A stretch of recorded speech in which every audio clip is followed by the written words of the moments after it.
नमस्कार साथियों, आज की रात्रि कहानी में आप सभी का स्वागत है। चलिए आज की ये बहुत ही सुंदर कहानी रविंद्रनाथ ठाकुर जी द्वारा लिखित है और इसे सुनते हुए सोने का और निंदिया रानी को बुलाने का प्रयास करते हैं। तो लीजिए सुनिए आज की कहानी। आपद। शाम को बड़ी जोरों की आंधी आई, साथ ही पानी बरसने लगा। एक तो रोज हवा, उस पर बिजली का गरजना, एक तो तेज हवा, उस पर बिजली का गरजना, पानी की बौछार, सब मिलकर मानो आकाश में सुर असुर की लड़ाई छिड़ गई हो। काले काले मेघ मानो महाप्रलय की विजय पताकाएं लेकर चारों दिशाओं में दौड़ रहे थे। गंगा की विद्रोही लहरें अपने दोनों तटों पर उछल उछल कर नाच रही थीं। बगीचे के बड़े पेड़ अपनी शाखाओं प्रशाखाओं समेत शौक में मानो हाहाकार करते हुए कभी दाहिनी तरफ तो कभी बाईं तरफ डोल रहे थे। उसी समय चंदन नगर के एक बगीचे वाली कोठी में किसी नारी और पुरुष के बीच आपस में बातचीत चल रही थी।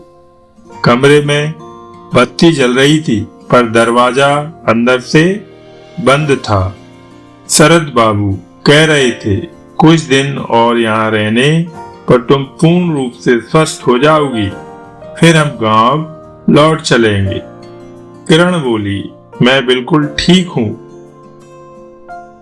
और आगे भी ठीक रहूंगी। गांव लौटने पर कोई हानि नहीं होगी।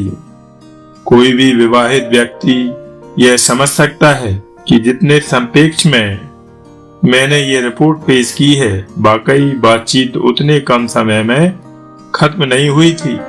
मामला कठिन नहीं था, फिर भी बात प्रतिवाद के कारण कोई हल नहीं निकल रहा था। बिना पतवार के नाव की तरह वह बातचीत चक्कर खाती और अंत में जैसा कि होना ही है, आंसू की तरंगों में उस नाव के डूब जाने की संभावना दिखाई पड़ने लगती है। शरद बोले, डॉक्टर का कहना है कि यहाँ कुछ दिन और रहना तुम्हारे सेहत के लिए अच्छा होगा। किरण बोली, तुम्हारा डॉक्टर तो जैसे सब जानता है। शरद बोला, तुम तो जानती ही हो कि गांव में इस समय तरह तरह की बीमारियां फैली हुई हैं। महीने दो महीने ठहर कर चलना अच्छा रहेगा। किरण बोली, इस समय यहाँ कोई बीमार नहीं पड़ता है क्या? बात यह है कि किरण को उसके घर वाले, मोहल्ले के लोग, यहाँ तक कि उसकी सास भी बहुत मानती थी। ऐसी किरण जब बीमार पड़ी तो सभी चिंता में पड़ गए और जब डॉक्टर ने कहा कि मरीज को वायु परिवर्तन की आवश्यकता है, तब घर का सारा कामकाज छोड़कर सास एवं पति ने बाहर जाने में थोड़ी भी आपत्ति नहीं की, बल्कि सभी लोग साथ ही चल पड़े। हालांकि गांव का कोई भी बुजुर्ग विवेचक यही राय देता कि वायु परिवर्तन से पत्नी की बीमारी दूर हो जाएगी। ऐसा सोचना ही एक नए ढंग का पत्नी प्रेम था, निर्लज्जता थी। क्या इसके पहले गांव में कभी किसी की पत्नी बीमार नहीं पड़ी? शरद अपनी पत्नी को लेकर जहां जाएगा, क्या वहां लोग अमर थे? ना ही ऐसी कोई जगह जहां भाग में लिखा हुआ फलता नहीं। पर इतना सब कुछ होने पर भी शरद एवं उसकी मां ने किसी की एक भी न सुनी। गांव के सभी बड़े विज्ञ बुजुर्गों की अपेक्षा उनकी गृह लक्ष्मी किरण का जीवन उन्हें अधिक प्रिय था। संभवतः प्रियजनों की विपद की आशंका में ऐसा ही मोह सबको होता है। उस समय से शरद चंदन नगर के बगीचे वाली कोठी में ही रह रहा था। किरण भी अच्छी हो चुकी थी, पर पूरा बल नहीं आया था। बीमारी से तो बच गई थी, पर उसकी आंखों की करुण उदासी को देखकर हृदय कांप जाता था। आहा, बेचारी इस बार किसी तरह बच गई। किरण बड़ी मिलनसार स्वभाव की थी। उसका यहाँ अकेले मन नहीं लगता था। घर का कोई काम भी नहीं था, मोहल्ले में भी कोई सखी नहीं थी। सारे दिन खाट पर बिताना उसे अच्छा नहीं लगता था। हर घंटे मात्रा अनुसार दवाई खाना, सेंक देना, खाने में पत्त पालन का ध्यान रखना, इन सब चीजों से उसका मन बुरी तरह ऊब चुका था। आज शाम जब आंधी आई तो बंद कमरे में पति पत्नी के बीच इसी बात पर तर्क चल रहा था कि गांव लौट जाना चाहिए या नहीं। जब तक किरण पति की बात पर बात कहती गई, तब तक तो दोनों पक्षों में समान रूप से लड़ाई चल रही थी। पर अंत में जब किरण चुप्पी साध कर बिना कोई प्रतिवाद किए शरद के मुंह की तरफ अपना मुंह फेरकर गर्दन टेढ़ी कर बैठ गई, तब दुर्बल असहाय पुरुष के पास कोई अस्त्र नहीं बचा। पत्नी के आगे वह अपनी हार मानने ही जा रहा था कि बाहर से नौकर ने आवाज लगा दी। शरद ने उठकर दरवाजा खोल दिया। नौकर ने बताया, शाम को अंधड़ में नदी में एक नाव डूब गई थी। किसी ब्राह्मण के लड़के ने तैरकर उनके आम के बगीचे में शरण ली है। यह सुनकर किरण अपना मान स्वाभिमान सब भूल गई। अलगनी से सूखे कपड़े उठाए और एक कटोरा दूध गर्म कर ब्राह्मण को अंदर महल में बुलवा भेजा। लड़के के बाल लंबे थे, आंखें बड़ी बड़ी, मूंछ की रेखा भी स्पष्ट नहीं थी। किरण ने अपने सामने बैठाकर उसे भोजन कराया, फिर उससे उसका परिचय पूछा। लड़के ने बताया कि उसका नाम नीलकांत है और वह यात्रा के दल में काम करता है। आज सिंह बाबू के घर यात्रा के लिए वे लोग आमंत्रित होकर जा रहे थे, पर रास्ते में नाव डूब गई। साथ के सभी लोगों की क्या दशा हुई थी उसको कुछ पता नहीं था। वह अच्छी तरह तैरना जानता था, इसलिए किसी तरह बच निकला। वह लड़का उस दिन से इसी परिवार में रह गया। मरते मरते भी वह बच गया था, इसलिए किरण के मन में उसके प्रति बड़ी दया थी। शरद ने मन ही मन सोचा, चलो अच्छा ही हुआ, किरण को नया काम मिल गया और इससे संभवतः वह कुछ दिन और यहाँ रह जाएगी। ब्राह्मण लड़के की सेवा कर पुण्य कमाने की आशा से सास भी बहुत खुश हुई। दूसरी तरफ यमदूत की भांति यात्रा के अधिकारी महाशय से छुटकारा पाकर और धनी परिवार की शरण में आकर नीलकांत भी धन्य हो गया। पर थोड़े ही दिनों में शरद और उसकी मां का मन बदल गया। वे सोच रहे थे कि किसी तरह यह ब्राह्मण का लड़का यहाँ से विदा हो और झंझट टले। नीलकांत ने छिपकर शरद की हुक्का गुड़कू आवाज करके पीना शुरू कर दिया था। बरसात के दिनों में बिना संकोच शरद के सिल्क का छाता लेकर मोहल्ले में अड्डा मारने निकल पड़ता। एक दिन गांव की सड़क से एक कुत्ते का गंदा पिल्ला उठाकर ले आया और उसे इस कदर बेअदब बना दिया कि जब ना तब वह शरद के सुसज्जित कमरे में आकर उसी साफ जाजिम पर अपने चार पैरों के दाग छोड़ अपने शुभ आगमन का समाचार छोड़ जाता। इसके अलावा नीलकांत के भक्त शिशु संप्रदाय का एक दल भी बन गया था, जिसके चलते उस साल आम के बगीचे में एक भी कच्चे आम को पकने का अवसर न मिल पाया था। इस लड़के को किरण अत्यंत प्यार करती, इसमें संदेह नहीं था। शरद और उसकी मां ने कई बार उसे मना भी किया, पर किरण किसी की भी नहीं सुनती। शरद के पुराने जुराब और कमीज तथा नई धोती, चादर और नए जूते पहनाकर किरण ने नीलकांत को बाबू बना दिया था। कभी कभी वह नीलकांत को बड़े स्नेह से बुला भेजती, उसे बड़ा आनंद मिलता। नीलकांत किरण को नल दमयंती के नाटक के अंश सुनाता। किरण पान चबाती हुई पलंग पर बैठी बैठी सुनती रहती और खुश होती। दासी किरण के भीगे बालों को हाथ से अलग अलग कर सुखाती। कई बार किरण दोपहर का समय इसी तरह बिता देती। कई बार किरण को शरद को भी यह तमाशा देखने के लिए बुलाती, पर शरद इससे नाराज होता। शरद के सामने नीलकांत की प्रतिभा भी खुलकर नहीं निकल पाती।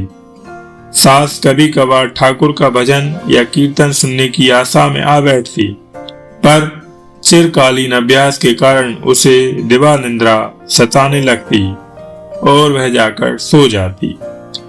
शरद कभी कभी नीलकांत का कान पकड़ता, एक आध थप्पड़ भी जड़ देता, पर जन्म से इससे भी अधिक कठिन शासन और मारधाड़ से नीलकांत का अभ्यस्त शरीर और मन उसे शरद का थप्पड़ जरा भी दुख नहीं पहुंचाता और ना ही वह अपमानित होता। नीलकांत की यह पक्की धारणा थी कि पृथ्वी के जल और स्थल विभाग की भांति मानव जन्म भी आहार एवं प्रहार दो भागों में बटा हुआ है, जिसमें प्रहार का अंश ही अधिक है। नीलकांत की उम्र क्या हो सकती है यह कहना कठिन था। वह अगर 14-15 साल का ही था तो उम्र की अपेक्षा उसका चेहरा परिपक्व हो गया था, और अगर 17-18 का था तो यही समझना पड़ेगा कि उम्र के लिहाज से उसके चेहरे में बचकाना पन था। असल बात यह थी कि छोटी उम्र से ही नीलकांत यात्रा के दल में राधा, दमयंती, सीता और विद्या की सखी का पाठ करता था। यात्रा दल अधिकारी की आवश्यकता अनुसार एवं विधाता की दया से उसके शरीर का बढ़ना भी रुक गया था। फलस्वरूप उसे सभी छोटा ही समझते थे। उम्र की हैसियत से उसे प्राप्त सम्मान भी कभी किसी से नहीं मिला था। यह सारे स्वाभाविक एवं अस्वाभाविक कारणों से वह 17 साल की उम्र में 17 के हिसाब से कम परंतु 14 के हिसाब से ज्यादा बड़ा दिखने लगा था। मूंछों की रेखा चूंकि निकली नहीं थी, इसलिए लोगों का यह भ्रम और भी दृढ़ हो गया था। तंबाकू के धुएं से या उम्र के हिसाब से अनुचित भाषा प्रयोग के कारण नीलकांत के होंठ बड़े जैसे दिखाई पड़ते, पर उसकी आंखों की बड़ी बड़ी पुतलियों में एक सरलता और तरुण था। इसलिए अनुमान लगाया जा सकता है कि नीलकांत का मन अंदर से कच्चा था, पर यात्रा दल की सेंक पाकर उसका ऊपरी भाग थोड़ा पकना शुरू हो गया था। चंदन नगर के बगीचे वाली कोठी में शरद बाबू के आश्रय में रहकर नीलकांत का ऊपरी स्वभाव अपने नियम से काम करता रहा। वह संधि की किसी सीमा पर आकर वह बहुत दिनों तक रुका पड़ा था। यहाँ आकर वह उस सीमा को लांघ गया। अब वह 17-18 वर्ष का युवक लगने लगा। नीलकांत का यह परिवर्तन बाहरी दृष्टि से किसी को दिखाई नहीं पड़ा, पर जब किरण नीलकांत के साथ बच्चों सा व्यवहार करती, वह मन ही मन दुखी होता, उसे शर्म आती। खुश मिजाज किरण ने एक दिन यूं ही नीलकांत को सखी का भेष पहनाकर तमाशा दिखाने को कहा। अचानक इस बात से नीलकांत के मन में बड़ी चोट पहुंची, पर क्यों, इसका उत्तर वह स्वयं ही नहीं पा सका। इन दिनों यात्रा या तमाशा दिखाने की बात उठते ही वह गायब हो जाता। यात्रा के दल के एक अभागे छोकरे के अलावा वह और कुछ नहीं था। यह उसे याद नहीं रहता। इसके विपरीत नीलकांत ने घर के मुनीम से कुछ लिखने पढ़ने का संकल्प किया, पर चूंकि घर की बहू नीलकांत को मानती थी, इसलिए मुनीम को नीलकांत फूटी आंखों भी नहीं सुहाता। ऊपर से लगन से पढ़ने का अभ्यास न करने के कारण नीलकांत की आंखों के सामने सारे अक्षर बह जाते। गंगा के किनारे चंपा के पेड़ के सहारे पीठ टेक कर गोद में किताब खोलकर नीलकांत क्या सोचता रहता, यह वह स्वयं भी नहीं जानता था। पर एक शब्द से आगे वह दूसरे शब्द तक भी नहीं पढ़ पाता, फिर भी किताब पढ़ रहा हूं, यह सोचकर उसे बड़ा गर्व होता। सामने नदी से जब कोई नाव गुजरती तो नीलकांत बड़े दिखावे के साथ किताब खोलकर पढ़ने का ढोंग करता, पर नाव में बैठा दर्शक जब आगे निकल जाता तब उसके पढ़ने का उत्साह भी वहीं खत्म हो जाता। पहले से ही मशीन की तरह उसे सभी गाने कंठस्थ थे। नियम पूर्वक गाने का अभ्यास भी करता। गाने का हर सुर उसके मन में एक हलचल पैदा कर देता था। वैसे तो उसे गाने के सामान्य शब्दों का अर्थ मालूम नहीं था, फिर भी वह गाता, अरे राजहंस राजवंश में जन्म लिया, फिर इतना निष्ठुर कैसे बन गया, बोल किस लिए इस घने जंगल में राजकुमारी के प्राण हरे तूने। तब मानो सहसा वह लोकांतर से जन्मांतर में पहुंच जाता। चारों तरफ की उसकी देखी दिखाई दुनिया एक नया चेहरा ले लेती। राजहंस और राजकुमारी की बात सोचने पर उसके मन में एक अपरूप छवि का आभास होता। वह अपने को किस रूप में देखता यह कहना तो कठिन था, पर वह यात्रा के दल का एक सामान्य बालक था, इस बात को वह भूल जाता।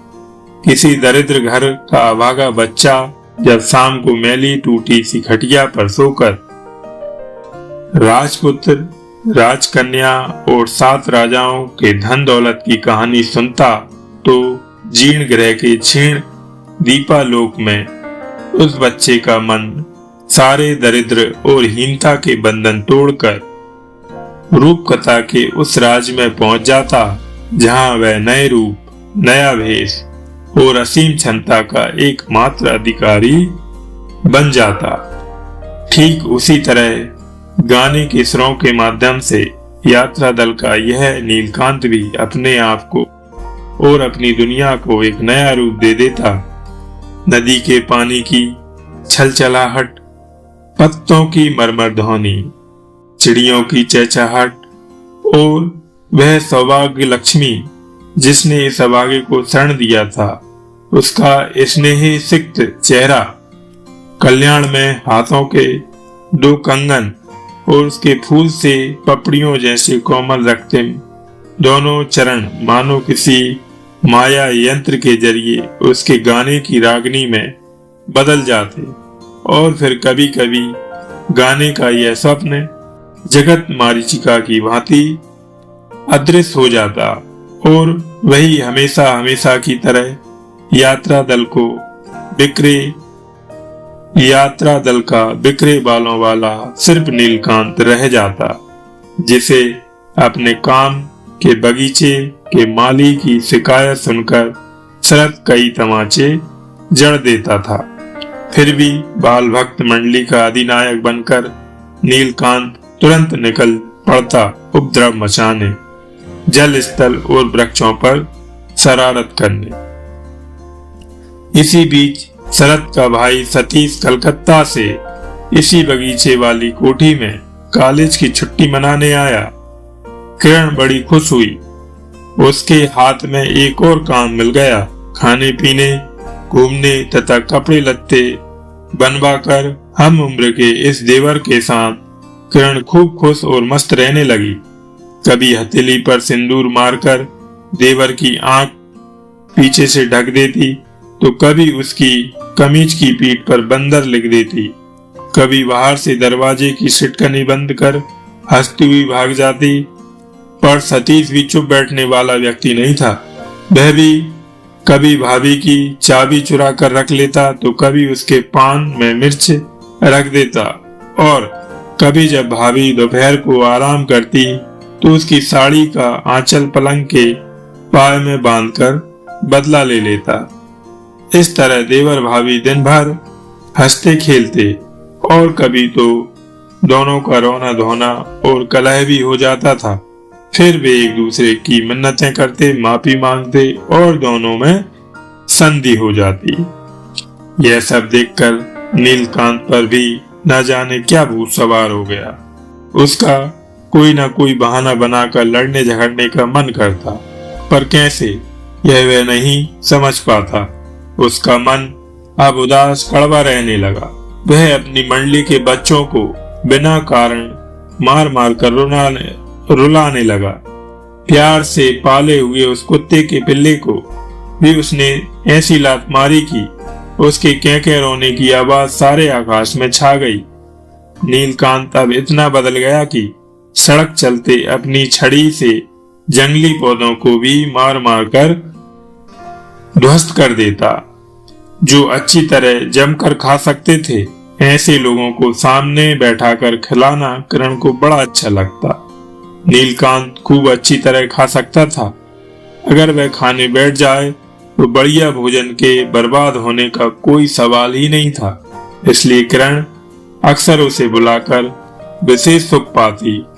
पर सतीश के आने के बाद समय की कमी के कारण नीलकांत के खाने के समय किरण कभी कभी अनुपस्थित रहने लगी। पहले अगर कभी किरण नहीं आती तो नीलकांत को कोई फर्क नहीं पड़ता था। वह आराम से खाना खा लेता, दूध पीकर कटोरे में थोड़ा पानी डालकर उसे धोकर उसे भी पी जाता। पर आजकल किरण अगर उसे बुलाकर नहीं खिलाती तो उसे बड़ा दुख होता। खाने में उसकी रुचि नहीं रहती। बिना खाए वह थाली छोड़कर उठ जाता, रुआ से स्वर में नौकरानी से कहता, मुझे भूख नहीं है, और फिर सोचता कि यह सुनकर किरण जरूर आएगी, फिर बराबर खाने के लिए आग्रह करेगी। फिर भी वह कहेगा मुझे भूख नहीं है। परंतु सच तो यह था कि नीलकांत दिया बुझाकर अपने अंधेरे कमरे में तकिए में मुंह छिपाकर सिसक सिसक कर रोता। पर उसे ढांढस देने के लिए कौन आता? उसके मन में किसके विरुद्ध अभियोग था? और फिर उसका आखिर अधिकार भी किस पर था? जब अंत तक कोई भी नहीं आता तो स्नेहमयी विश्वधात्री निद्रा आकर धीरे धीरे अपने कोमल हाथों से उस मातृहीन दुखी बालक के स्वाभिमान को शांत कर देती। न जाने नीलकांत के मन में यह धारणा कैसे बैठ गई कि सतीश हमेशा उसके विरुद्ध किरण के मन को भरता रहता है। किसी कारण से जिस दिन किरण थोड़ा गंभीर रहती, नीलकांत सोचता किरण सतीश के कहने पर उससे नाराज है। ना समझ नीलकांत ईश्वर से प्रार्थना करता कि अगले जन्म में वह सतीश बने और सतीश उसकी जगह पर हो।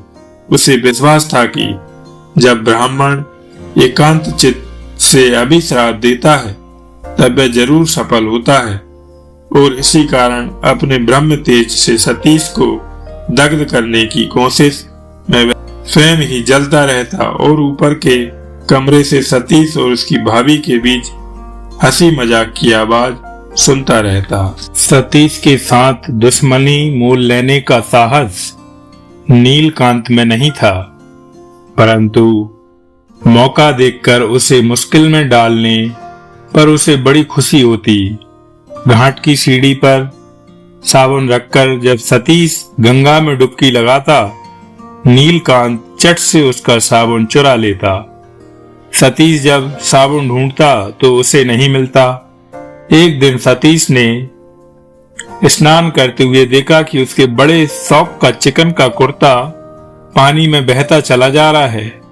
पहले तो उसने सोचा कि कुर्ता हवा में उड़ गया होगा, पर वह हवा किधर से चली यह उस दिन किसी को मालूम नहीं पड़ा।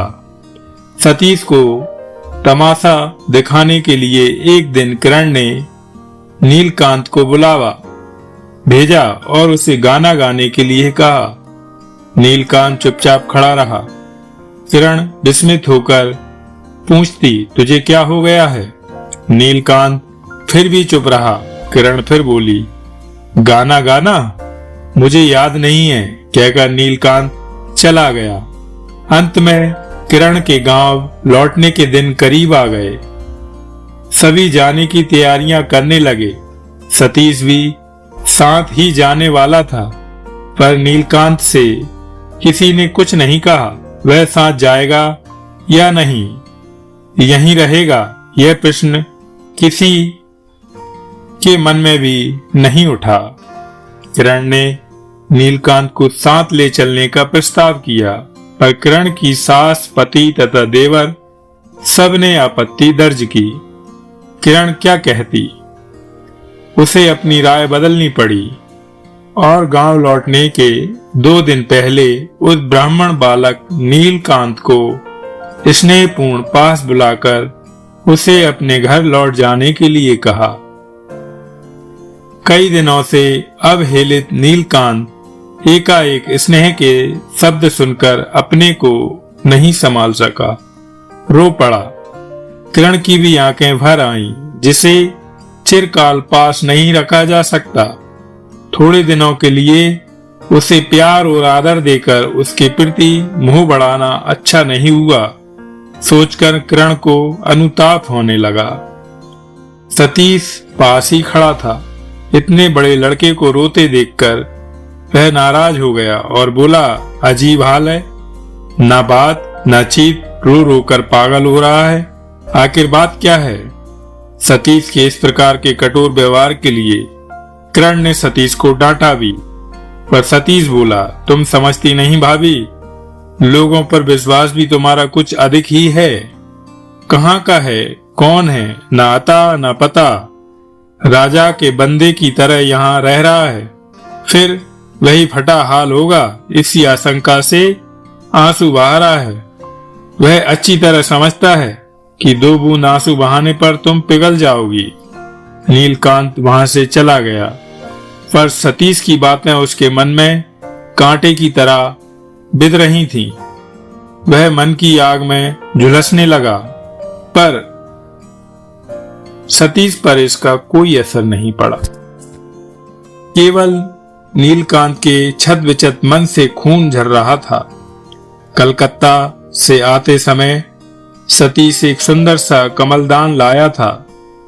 सीप से बने 2 नावों पर दबात बना था और उस पर जर्मन चांदी का एक हंस अपने होठों से कलम पकड़े पंख फैलाए बैठा था।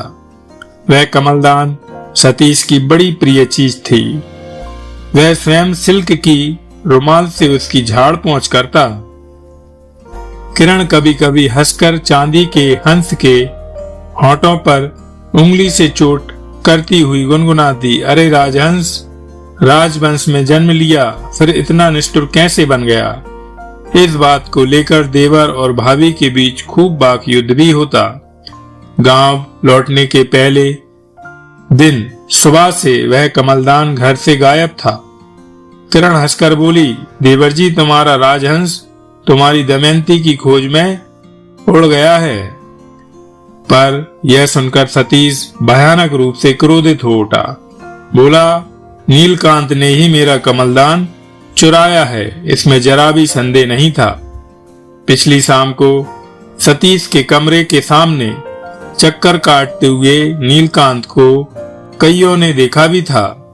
अपराधी को सतीश के सामने लाया गया। किरण भी वहां थी।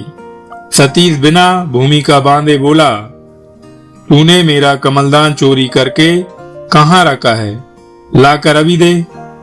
बिना अपराध किए भी और अपराध करने पर तो शरत के हाथों से नीलकांत ने कई बार मार खाई थी और उसके लिए उसके मन में जरा भी दुख नहीं था। पर जब किरण के सामने उसके नाम पर कमलदान चुराने का अपराध लगाया गया, तब दुख और वेदना से उसकी छाती भारी हो उठी।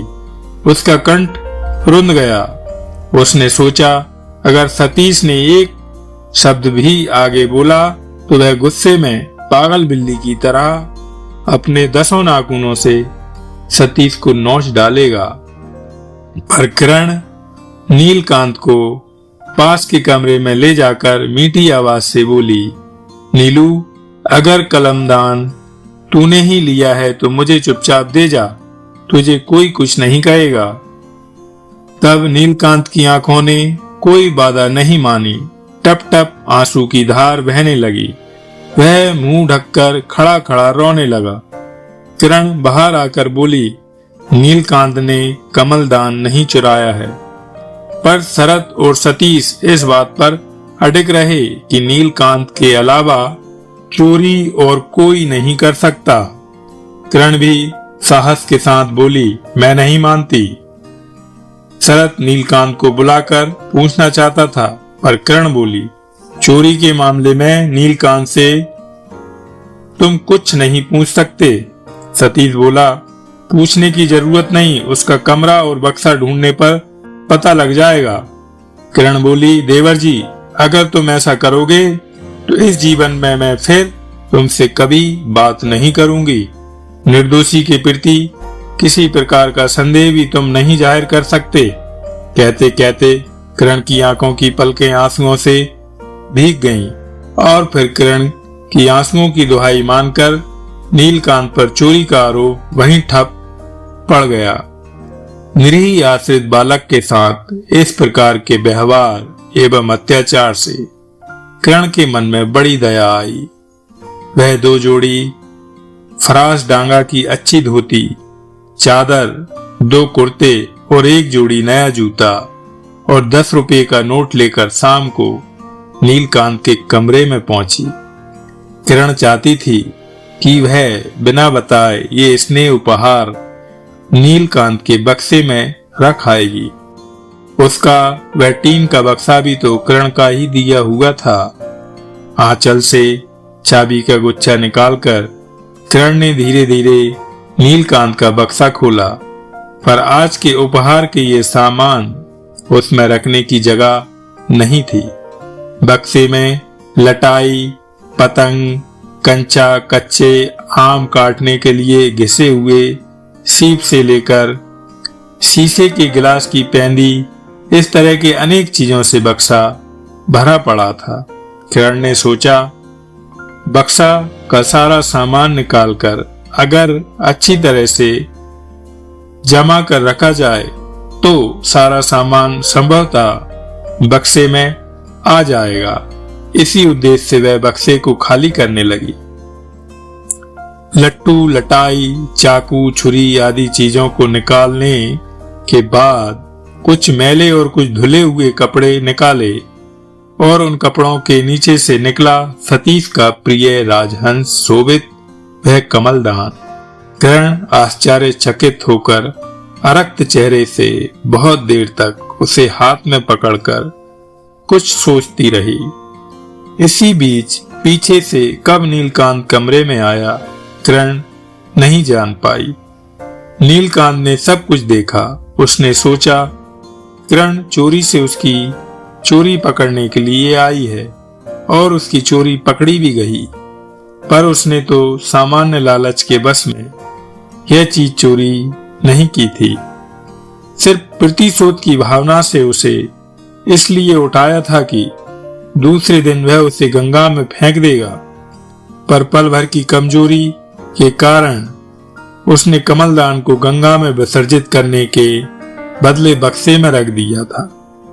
वह बात उस किरण को कैसे समझाए। उसने चोरी जरूर की थी, पर वह चोरी नहीं था। किरण उसे चोर समझ रही होगी। इस निष्ठुर अन्याय का वह तो कोई समाधान नहीं कर सकता था और ना ही उसे सहन कर सकता था। किरण ने एक लंबी सांस लेकर कमलदान को बक्से के अंदर रखा और उसे मैले कपड़ों से फिर ढक दिया।